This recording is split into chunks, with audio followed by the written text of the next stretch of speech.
All right.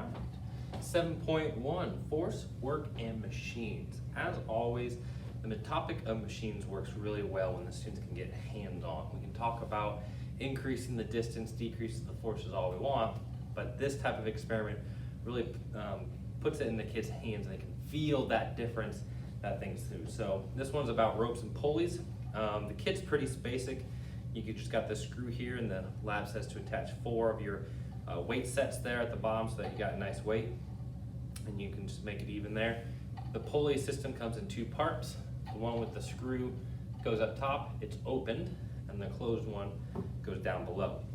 For this lab, you're going to need a force probe. Just before you start, double check that it is in fact starting at 0. There's a little screw top on here that you can make adjustments to make sure that it's starting at the right area. You actually want students to first measure the weight of this bottom block just by itself. So you can hook it there, pull it up, and they should find it's about 10 newtons.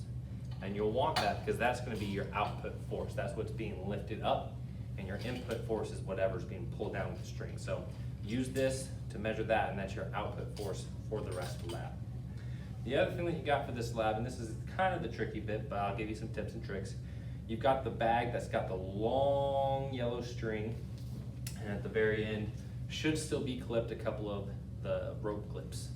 I would try to have the setups in the lab where the string has some space off to the side to sit. Because it's very long, you don't want a tangled mess, and you'll be making adjustments to the string as you go progressing through the lab. So the front page gives you a way to start up setting this lab. You always start by going over the top, over one of those little wheels. I always go from left to right, and so you can have all your students start with the most left one and work your way right. You don't want ropes crisscrossing as you get higher. So that would count as 1. You've gone over 1 pulley, and then I can clip it. So this would be a, let's see what they call it, number of supporting strings. This is 1 supporting string. Anytime you have an odd number, it's connected to the bottom. And then if we loop it up, which I'll do in a second, you can clip to the top. That's an even number of supporting strings. What students will notice is it's pretty heavy to lift up, and they're actually going to measure how much force is needed to lift up, the input force, and then compare that to what the output force, which they just measured prior to this. So you'll want to be able to tie knots in your string, but we're going to be making adjustments to the string as it goes on, so the knot placement is going to have to change. So this might be a little learning lesson for your students. Have one student in charge of tying your knot, because this has to be easy to undo, and you don't want to have to pull the whole string out. So I'll probably make a separate video and edit it in here so that you can see it up close, but I'm just going to take this loop, so just bring 2 strings together. I've got a loop, and then I'm just going to make 1 circle with that, tuck it in just as you normally would when you're tying a knot, pull tight, and now I've got a loop that shouldn't come undone partway through, but it's pretty easy just to pull that apart and make a loop elsewhere. All right, and so then now I got a loop that I can hook this guy up to.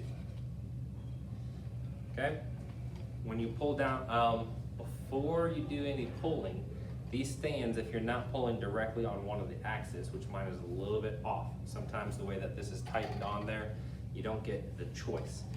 For this, I've got some weights on here just to hold it. You might want to have a student holding down on the base anytime students pull, because this will tip over. But we don't even need to pull the weights up that high. Just any distance, as long as it's only being supported by the string. Now I can go measure the output force. It is going to be upside down, but what you should find with only 1 string is it's the same amount as the input force, which is here. It's the same as my output force, 10. So students should be, oh, well, that makes sense. And on the next page, they can note that my input force, output force should be the same. Then what students are going to do is they're going to start to increase the number of supporting strings. So they will just unclip the string. You'll want to untie your knot, because now the string is going to go up and around. Like I said, tying that special knot makes it not too difficult to just pull that out, and we're good to go. So I'm going to bring my string down. I'm going to loop it through the bottom rope and pulley, And again, I always go left to right. I always find pulling a little tension back on the string helps keep it moving smoothly through these. And I'll loop it through the middle one. Again at the bottom, loop it through the middle one. So they're gonna actually stop and measure at 2, at 3, at 4, at 5, at 6. And 6 is the max, so that's 5, and this is 6. Okay, and the 6th one evens, remember clip up top, and so I'll clip. Now, students will be doing everything in between, but I just wanted to jump to the last one just to show the difference in 1 string versus 6. One thing that the students will notice as they get more and more strings is they have to pull the rope much further to get it to move up the same amount. So that should be one experience where they go, wow, you increase this distance the string has to go through. That decreases my force substantially. And always have them check that their rope string doesn't fall off the wheels or they're gonna get strange data. But let me make a loop real quick. And if you have one student who's in charge of tying the string, they'll get good at it and that will cut down on time. You see, that didn't take me too long. And now when I pull on the string, even though we started at 10, I am now at 2 newtons. So it decreased it by 5, so that's pretty good. All right, so that is the first part of the lab where they're measuring input force versus output force. It's pretty basic, not too bad, but it's a good experience for the students to really understand mechanical advantage and ropes and pulleys in general. They'll be asked a few questions about that, and then you're going to switch to a separate part of the lab, and let me start unwinding this a bit.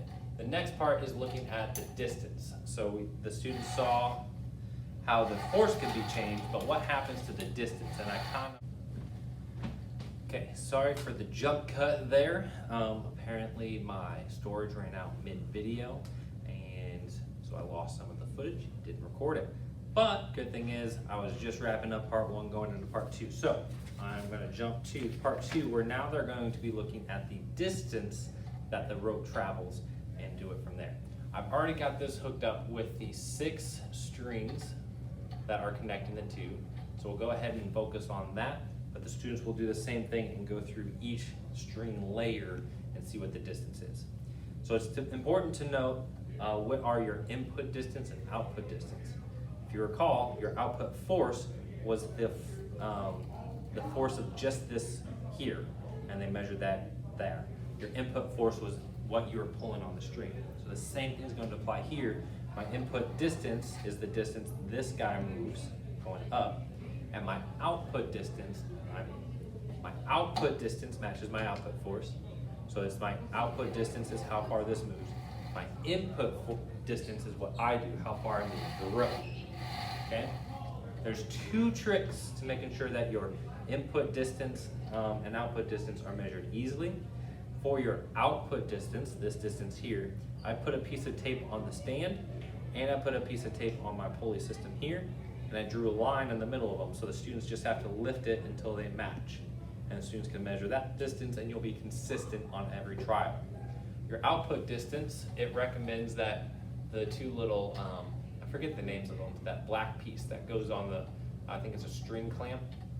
You just start that at the top of your pulley, and then as I pull down until my pieces of tape line up, so right there my tape lines up, this from the little black piece clamp to the top, that's my input distance. See how significant that is, versus my output distance, which is, you know, this one. So the students can see and make that connection between the 2 parts of the lab. So they're like, okay, so I've definitely increased the distance that I need to input to get a similar output, but I've reduced the force that it takes.